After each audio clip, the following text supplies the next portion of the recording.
Paz do Senhor, irmãos. Amém. De licença aqui, pastor, Giovanni.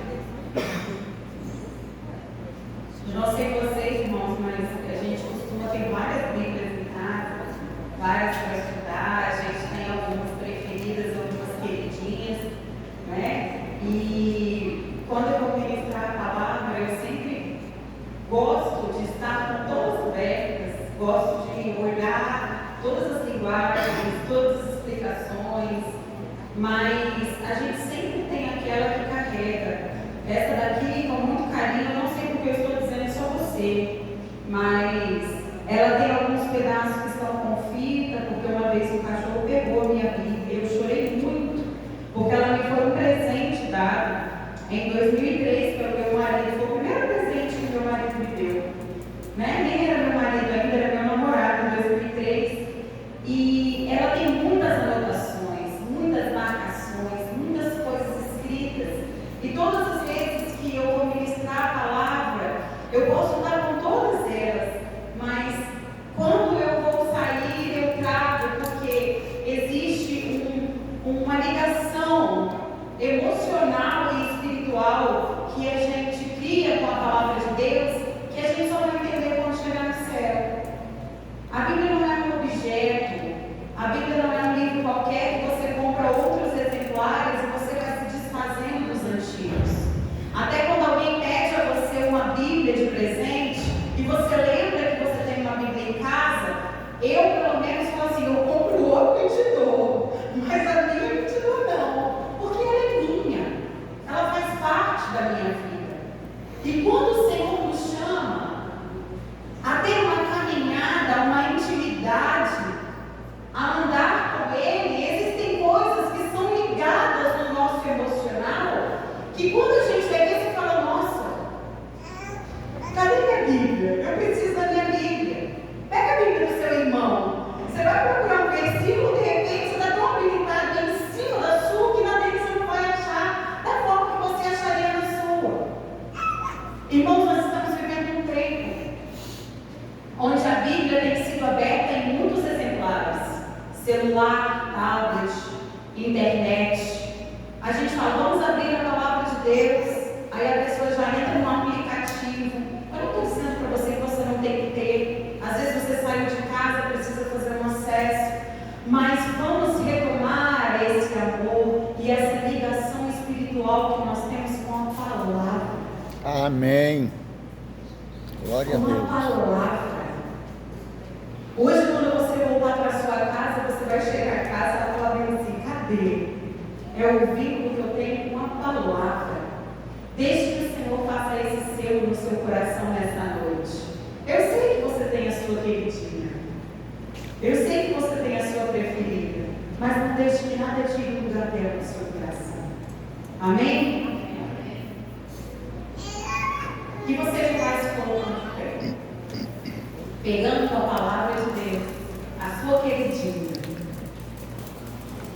E confesso aos irmãos que quando a evangelista Eliane me fez esse convite, nós estamos nas terças-feiras ministrando, dando essa continuidade, né, ao curso que nós fizemos de mulheres vitoriosas, já que é virtuosas, que não deixam de ser vitoriosas, nós aprendemos aqui a origem da palavra, mas já quero de antemão honrar a sua vida, evangelista. Pedir que o Senhor restitua a você todo o trabalho, toda a dedicação, toda a renúncia que você teve no seu tempo, no seu horário, toda a dedicação às pessoas, que eu tenho certeza que eu não fui a única que mandava mensagem para você, que queria compartilhar.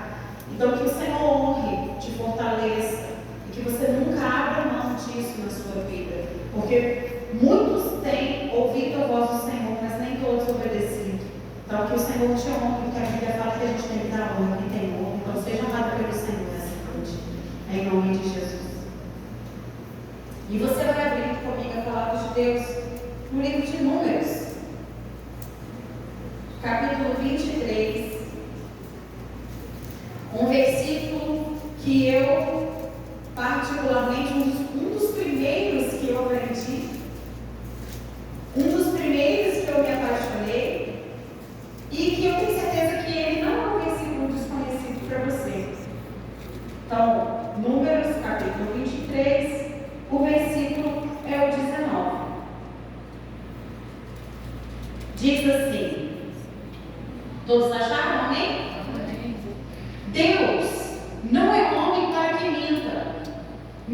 Filho do Homem para que se arrependa. Porventura, tendo ele dito, não o fará, ou tendo falado, não o realizará? Não é isso que está na palavra? Amém? Amém. Feche seus olhos.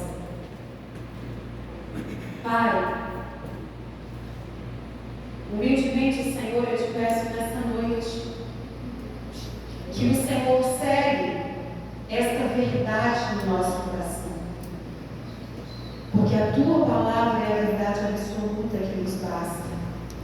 Por isso, meu Deus, nesta noite fale, e que a palavra vá e produza o fruto no qual o Senhor já determinou que seja dado. E eu te peço, Senhor, que na autoridade do nome de Jesus, toda barreira, toda palavra contrária, todo pensamento seja agora cativo à voz do Espírito Santo de Deus. Que em nome de Jesus o nosso coração se abra e que esta verdade penetre para transformar a nossa vida e nos fazer entender que o Senhor é fiel. A tua palavra é viva e ela nos basta. Muito obrigada, Senhor, pela tua fidelidade. E fique à vontade nesta noite em nosso meio, em nome de Jesus. Amém. Você pode se assentar. Quantos aqui já ouviram esse versículo? Quantos aqui já conheciam esse versículo? Levante a sua mão para eu ver. Glória a Deus. E eu confesso para vocês que quando o Senhor me deu essa palavra, eu não estava entendendo o porquê desta palavra.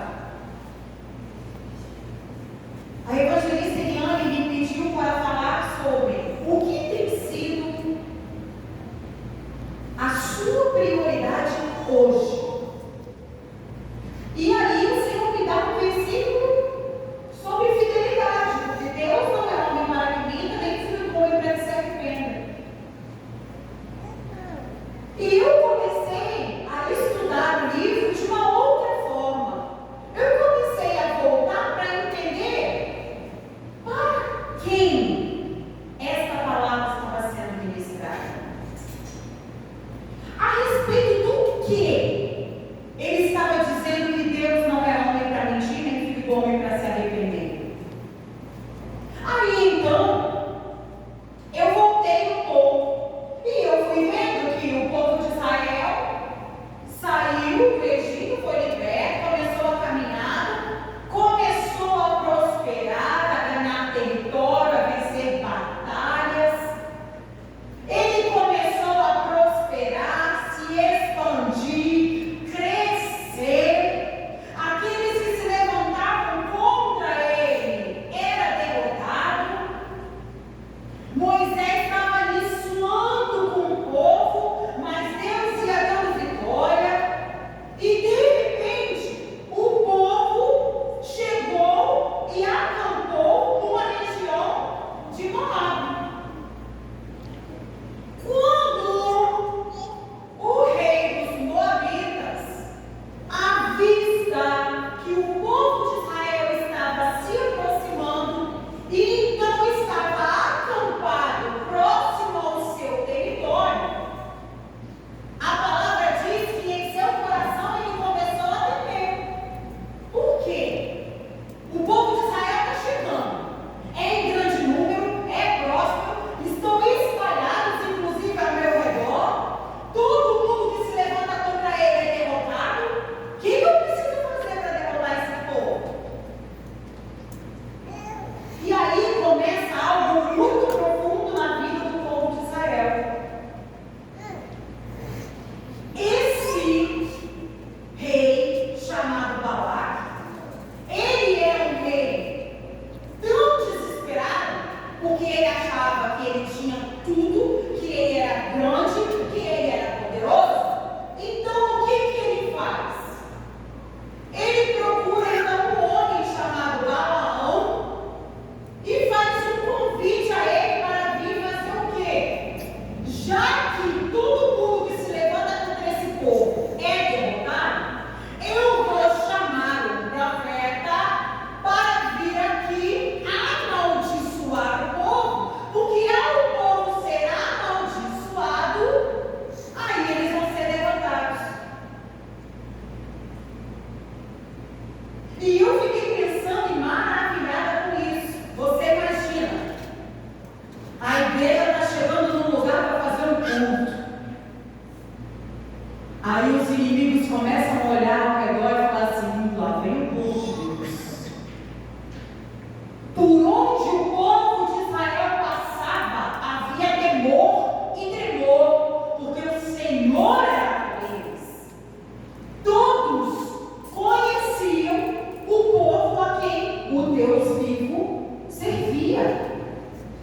Ele vai dizer assim: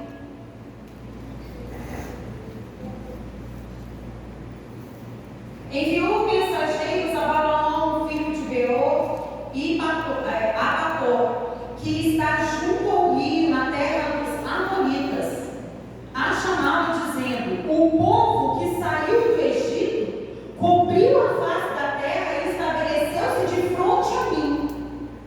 Vem agora, rogo-te, amaldiçoa-me este povo, pois é mais poderoso do que eu. Talvez assim eu possa combatê-lo e expulsá-lo da terra, pois sei que a quem tu abençoares será abençoado, a quem tu amaldiçoares será amaldiçoado. Balaque estava tão preocupado, mas tão preocupado, que ele botou toda a sua confiança em Balaão e falou: Balaão, o negócio é o seguinte, olha o tamanho desse povo, eu preciso que você venha aqui, eu preciso que você lance uma palavra de maldição contra eles, porque ele era conhecido como alguém que aquilo que ele abençoado era, mas aquilo que ele amaldiçoava estava. Então ele começou a apelar: peraí, eu vou apelar para ele. E nisso, o que esse abençoado desse rei faz? Pega os anciãos, pessoas ali espirituais, separadas, dá a eles uma boa oferta em dinheiro, vamos colocar dinheiro, porque levou ali a oferta para eles, e falou o seguinte: vai lá em Balaão, fala para Balaão assim, para ele vir, que eu vou dar para ele uma oferta boa, eu vou dar a ele uma grande parte, para que ele seja recompensado pela maldição que ele vai jogar no povo. Só que quando ele faz esse convite a Balaão, e os anciãos chegam lá diante de Balaão, Balaão faz o quê? Espera aí um pouquinho, vocês vieram aqui para me buscar? Então vocês vão ficar aqui, vocês vão passar a noite aqui, e eu vou em busca do Senhor, e vou ouvir o que o Senhor tem para me dizer. E aí começa o mistério desenrolar a respeito da vida do povo de Israel. Então olha aí, versículo 9. Veio Deus a Balaão e lhe disse: quem são esses homens que estão contigo? Respondeu Balaão a Deus: Balaque, filho de Zippor, rei dos Moabitas, enviou-os a mim dizendo: o povo que saiu do Egito cobriu a face da terra. Vem agora amaldiçoá-lo por mim, talvez assim eu possa combatê-lo e expulsá-lo da terra. Então disse Deus a Balaão: não irá com ele, nem amaldiçoará o povo, porque é bendito. Aí você vai dizer para mim: Balaão não aceitou a oferta? Qual foi a primeira coisa que Balaão fez? Se retirou diante do convite, se retirou diante das ofertas, se retirou diante do que aquilo podia trazer para ele de grandiosidade.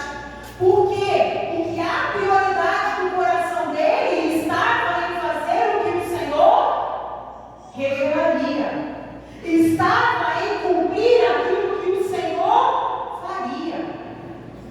Então, antes que ele tomasse uma atitude precipitada, antes que ali então ele tomasse algo que fosse contra a vontade de Deus, porque, irmãos, Balaão não era novo, não. A fama do povo de Israel já estava conhecida entre os quatro cantos. Ele sabia muito bem quem era o povo a quem ele ia se levantar. Ele não era menino. E às vezes as situações vêm contra nós e Deus fala: não fala nada, não se manifesta.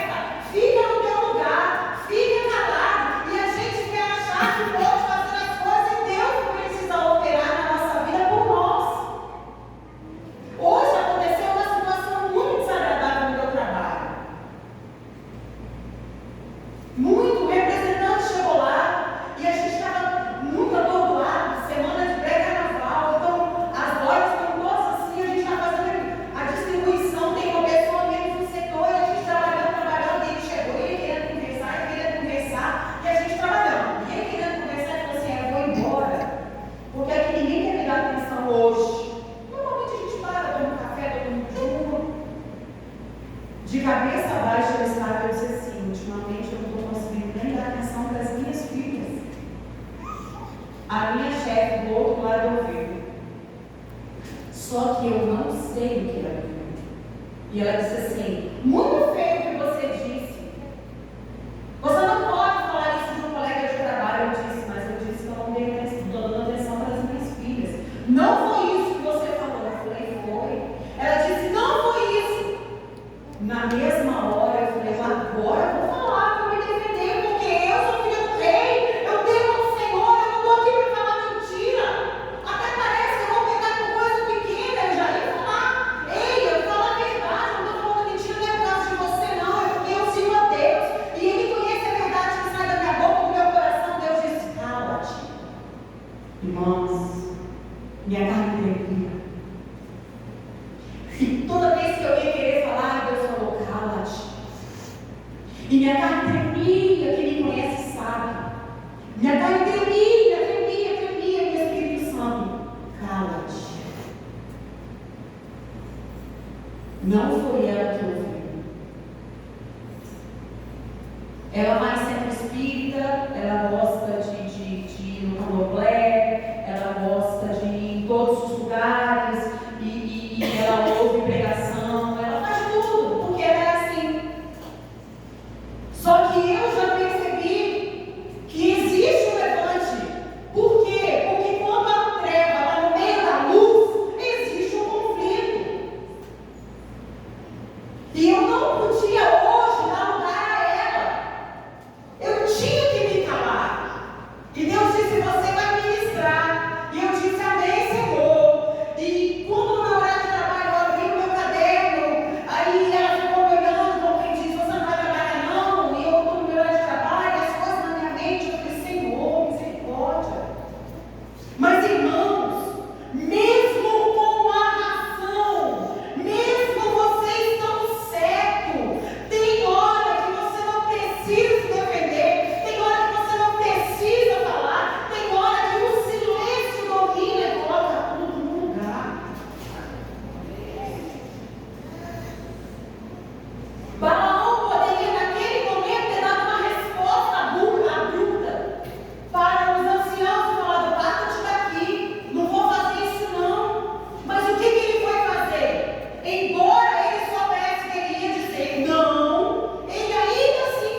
A soberba é algo que, se nós não vigiarmos, ela adentra no nosso coração e nos tira totalmente da prioridade da vida do crente.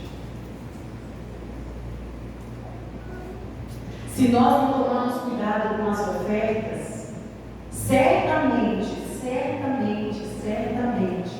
nós vamos perecer. Olha aí o versículo 16.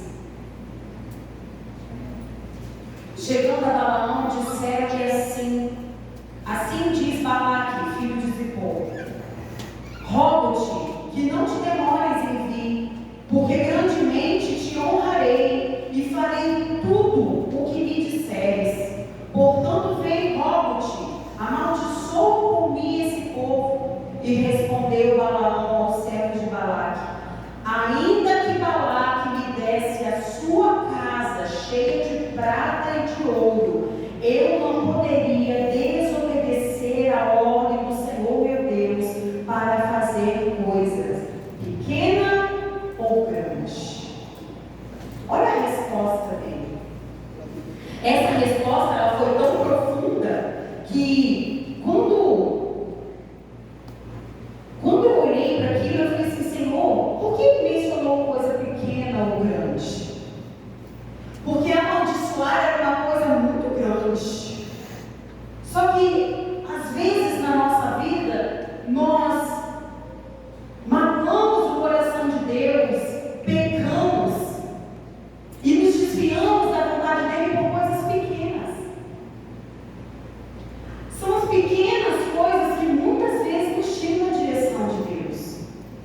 Aquelas coisas tão mínimas, às vezes é uma palavra que você ouviu, que entra no seu coração, que nem era bem aquilo que o irmão queria falar.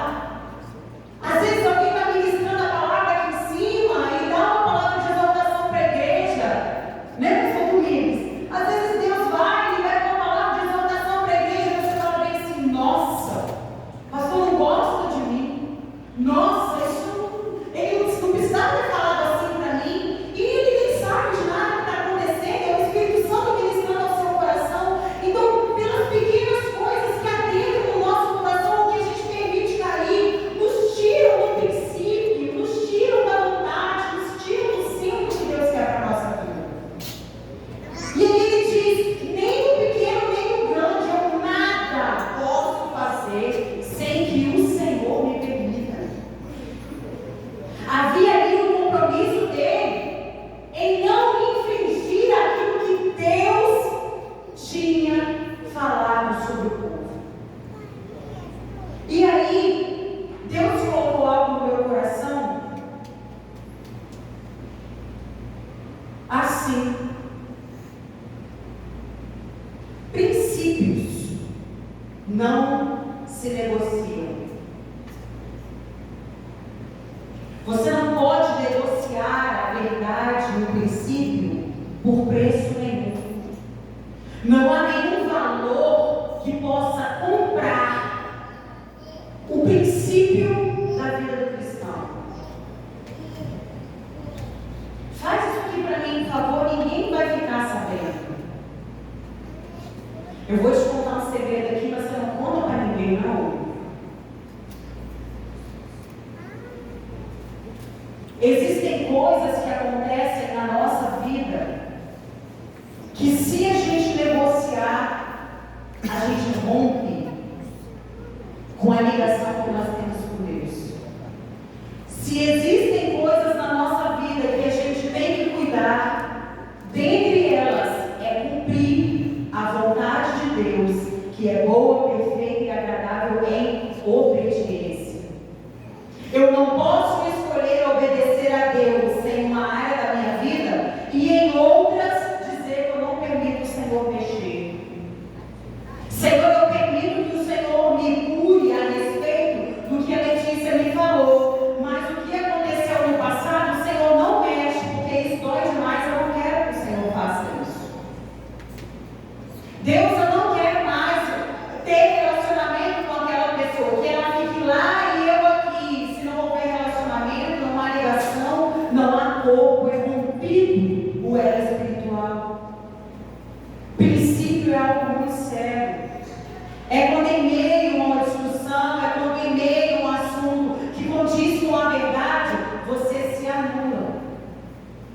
Balaão estava disposto a não negociar os seus princípios a preço de nada.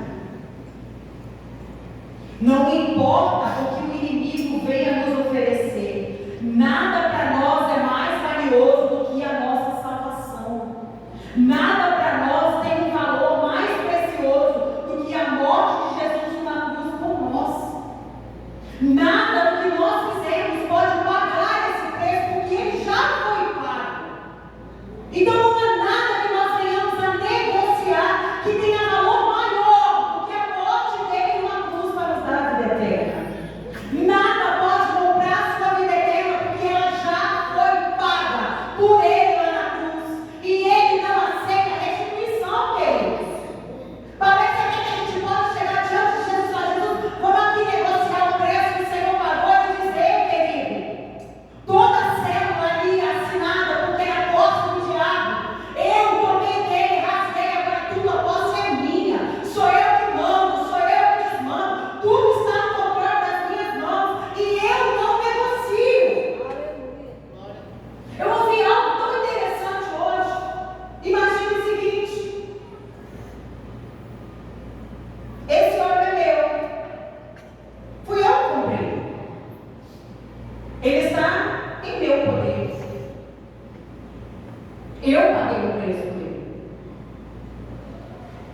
Aquele que quiser usar desse óleo precisa se adequar ao que eu tenho a dizer, às minhas condições, porque ele é meu, porque quem pagou o preço por ele fui eu.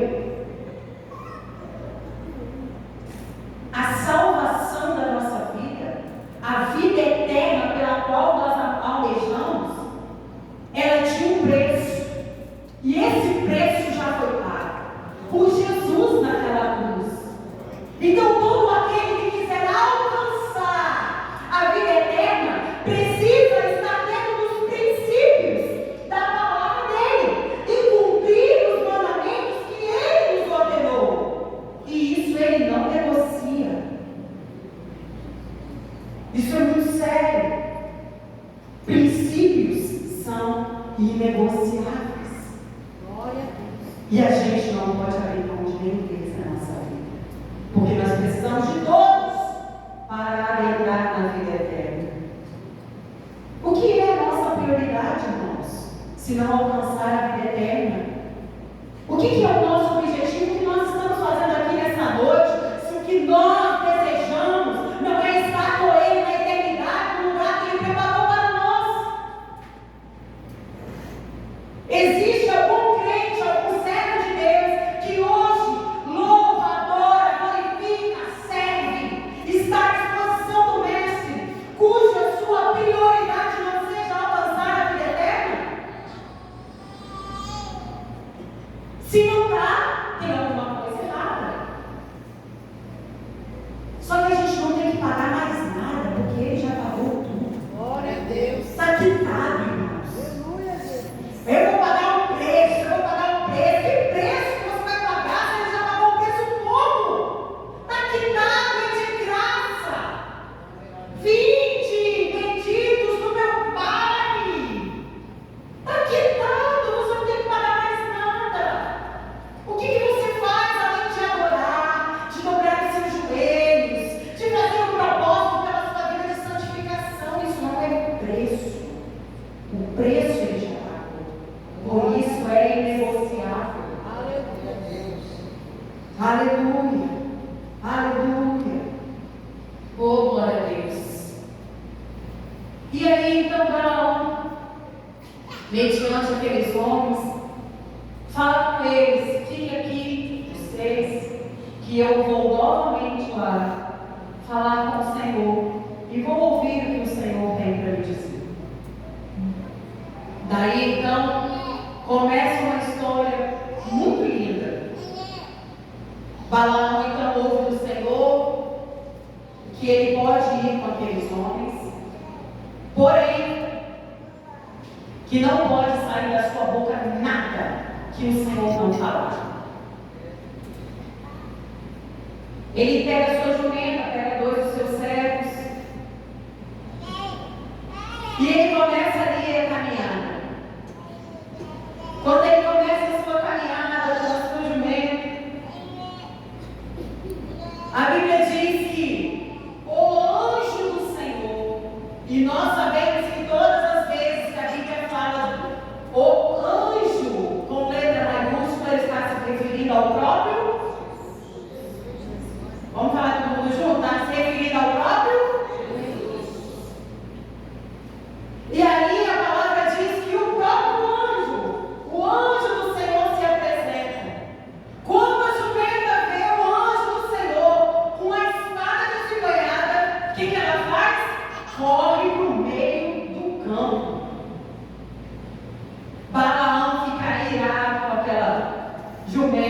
Perdão, irmãos.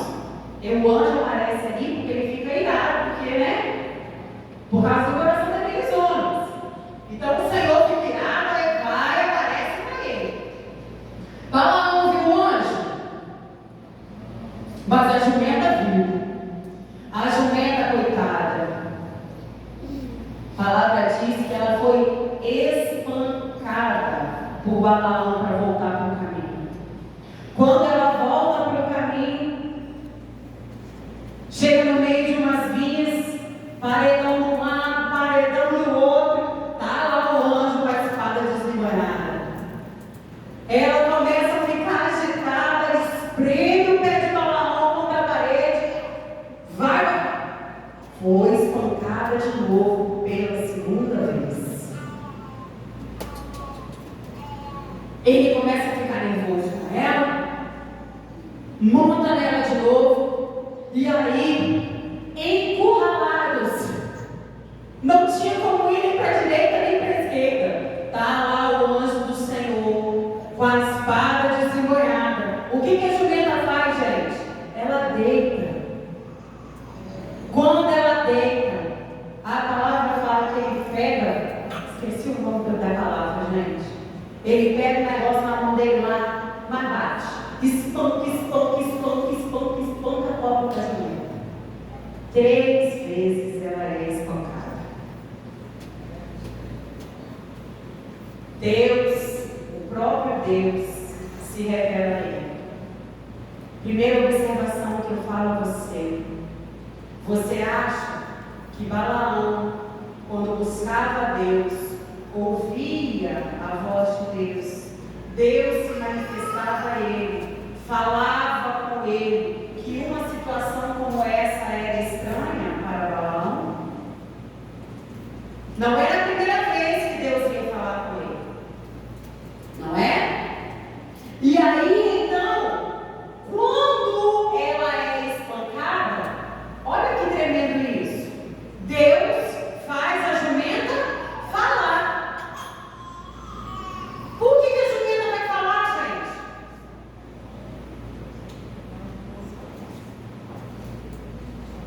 E aí Deus me trouxe uma situação.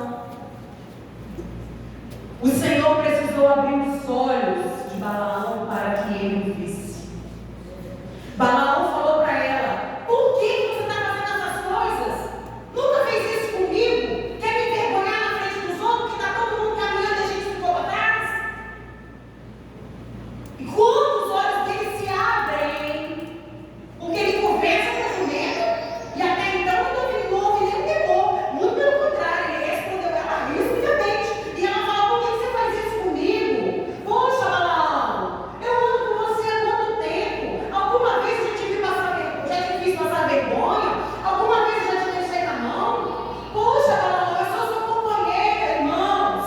3 coisas que Deus falou comigo. Às vezes, quando acontece alguma coisa no meio do percurso, para, ora, dobra o joelho, porque pode ser que muitas vezes Deus dando um sinal para você do que Ele quer fazer. Nem tudo que acontece no meio do caminho que traz impedimento para nós é obstáculo, é o diabo, é impedimento, é alguém que lançou uma palavra maldita contra nós. Não! Às vezes é Deus abrindo nosso olho, às vezes é o Senhor nos parando para falar conosco. Parou a primeira vez e ele bateu na jumenta, parou a segunda, bateu na jumenta, parou a terceira, bateu de novo. A jumenta teve que falar para que ele entendesse que era Deus querendo falar com ele.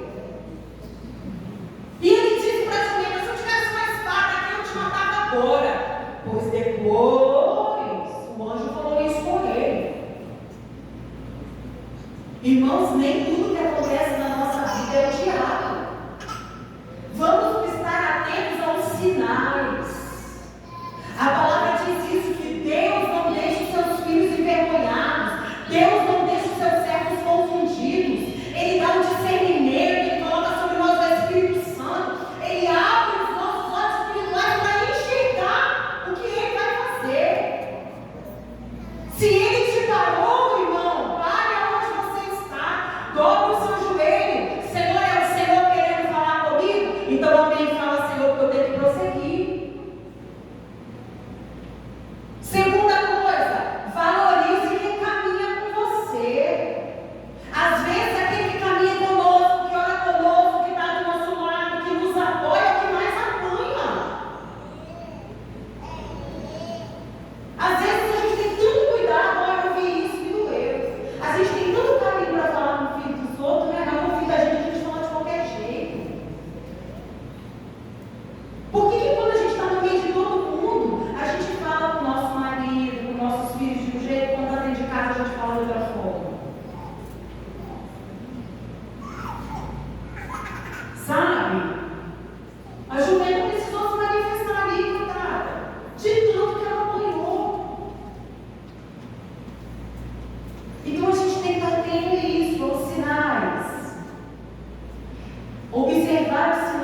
Às vezes Deus quer nos parar para nos revelar o que vem mais à frente.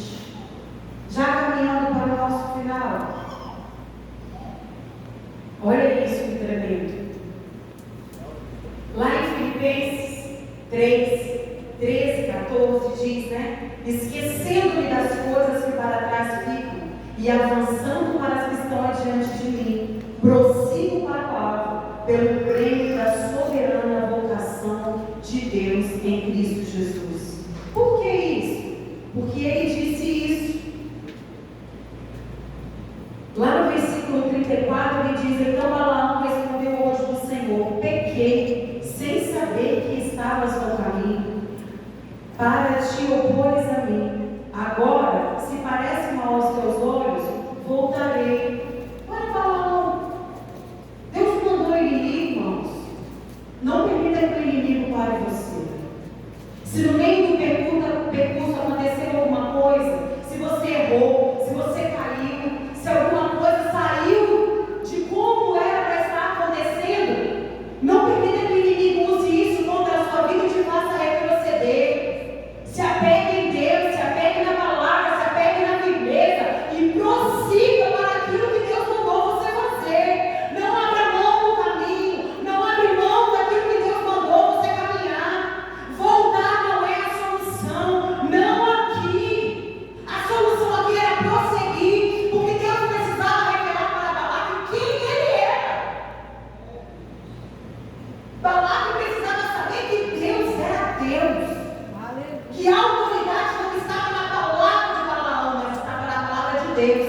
E ainda que ele confiasse na boca de Balaão, Deus ia fazer. Ele ia abençoar aquele que abençoaria. Aleluia.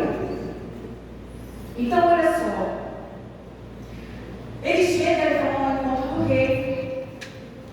O rei então recebe, faz aquela festa maravilhosa, mata os animais, faz ali um banquete para ele, para os príncipes, para todo mundo. E aí o que ele faz? Olha isso. Balaque fez no 23 já. Então Balaão disse a Balaque, versículo 1: edifica aqui 7 altares e prepara-lhe 7 novilhos e 7 carneiros.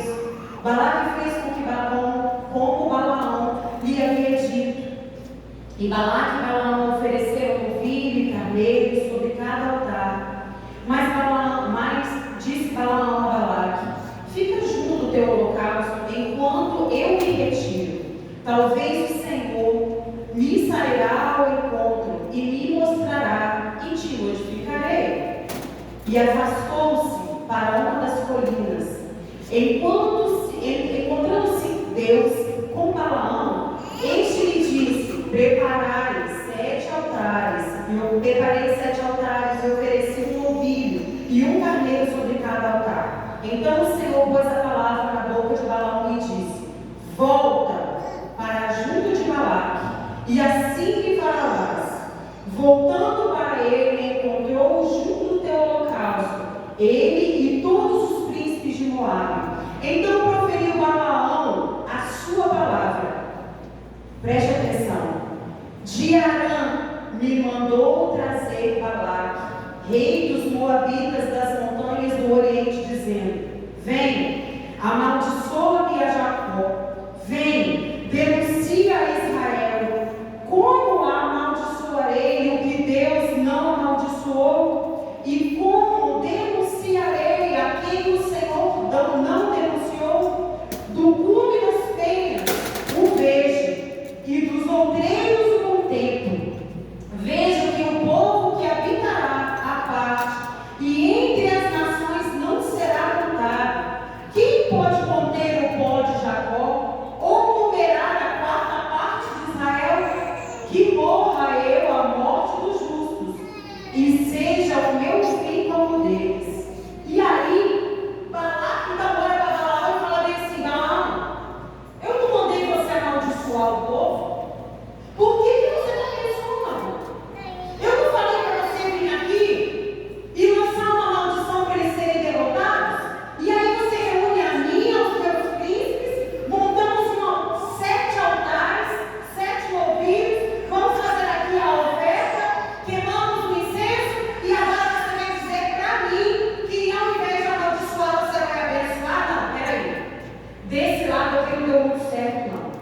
aí que eu vou te levar para um outro lado. Espera aí que eu vou te levar para um outro lugar para que você tenha uma outra visão. Espera aí que eu vou te levar para um lugar onde você vai contemplar com outros olhos. Porque quando você vê quão numerosos eles são, aí sim você vai amaldiçoar. Assim levou 14 ao campo de Zofim, ao cume do monte Pisga. Edificou ali 7 novos altares. E ofereceu um novilho e um carneiro sobre cada altar. Então disse Balaão a Balaque: fica aqui junto com o teu holocausto, enquanto eu vou ali ao encontro do Senhor. Encontrando-se com o Senhor, Balaão pôs uma palavra na sua boca e disse: volta para junto de Balaque, e assim lhe farás. Vendo a ele, encontrou-se junto do holocausto, e com ele os príncipes de Moabe. Perguntou-lhe Balaque: que disse o Senhor? Então proferiu a sua palavra: levanta-te, Balaque, e ouve. Inclina os teus ouvidos, filho de Zippor. Deus não é homem para que minta, nem filho do homem para que se arrependa. Porventura, tendo ele dito, não fará, e tendo ele falado, não realizará? Recebi ordem de abençoar. Ele abençoou, e não o posso revogar. Sabe o que isso quer dizer para mim e para a sua vida? Por mais 2 vezes, Balaque leva Balaão em outras 2 situações para que ele proferisse palavras de maldição sobre o povo de Israel. Só que Deus estava dizendo para Balaque: Balaque, quantas vezes você vai insistir? Quantas vezes você vai querer ouvir? Deus já disse que não vai amaldiçoar. Deus já abençoou o seu povo. Deus já disse que eles seriam uma grande nação. Deus já colocou a sua mão poderosa sobre eles. E Ele manda dizer: Deus não é homem para que minta, nem filho do homem para que se arrependa. Tendo Ele dito, não fará. Tendo Ele prometido, não vai cumprir.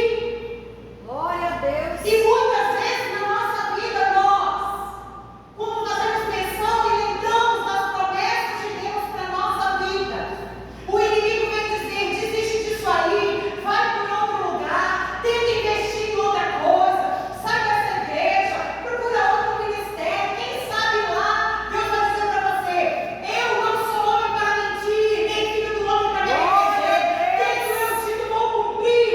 Aleluia, Jesus. Ele é fiel. Aleluia. E aí eu vou dizer uma coisa para você: o maior mistério disso tudo, o povo de Israel estava lá embaixo na planície e não estava sabendo de nada disso. Lá em cima do alto do monte havia um rei com todos os seus príncipes, com todos os seus anciãos, com feiticeiros, com palavras de maldição, chamando alguém para proferir maldição contra o povo de Israel. O povo de Israel estava onde? Lá embaixo, Glória a Deus. acampado, adorando, louvando o nome do Senhor sem saber de nada que estava acontecendo lá em cima.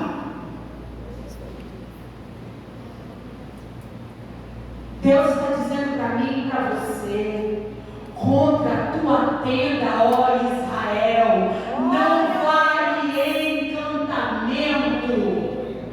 Aleluia, Jesus. Esta foi uma das palavras que ele proferiu aqui. Deus os tirou do Egito, as suas forças são como do licor. Não há encantamento contra Jacó. Deus está dizendo para mim e para você: enquanto nós estamos com os nossos joelhos dobrados, enquanto nós estamos com a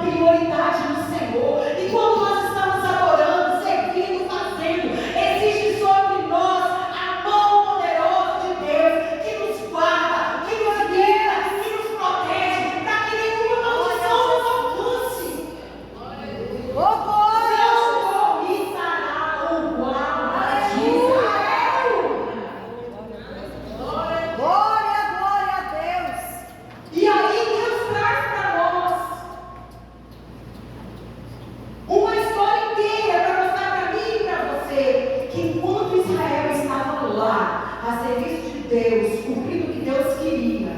E havia um exército inteiro lá em cima, tramando, amaldiçoando, planejando.